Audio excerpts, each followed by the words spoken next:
Les enfants sont les joyaux et l'avenir de notre pays. Nous ne pouvons tolérer que le moindre mal ne leur soit fait, a déclaré Fang Yongfang, commissaire du régiment des Tigres lors d'une entrevue au Daily, le quotidien de l'Armée populaire de libération. Fang Yongfang a précisé que le directeur de la maternelle était un parent d'un membre retraité du régiment, mais jusqu'à présent, rien n'a été trouvé pour relier les officiers actifs à la façon dont l'école avait été dirigée.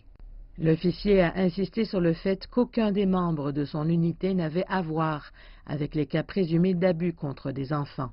Les enfants de la maternelle auraient reçu des comprimés non identifiés. Ils ont également été disciplinés en devant se tenir nus en classe.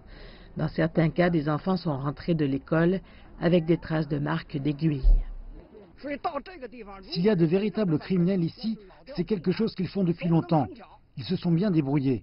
Ce n'est pas seulement un cas isolé qui est arrivé avec ces enfants. C'est impossible. Si ce n'est qu'un seul enseignant responsable, je ne pense pas que cela aurait eu autant d'impact.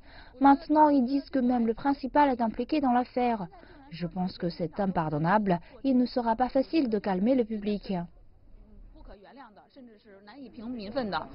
L'école gagne beaucoup d'attention nationale sur le réseau de médias sociaux populaires en Chine, Weibo.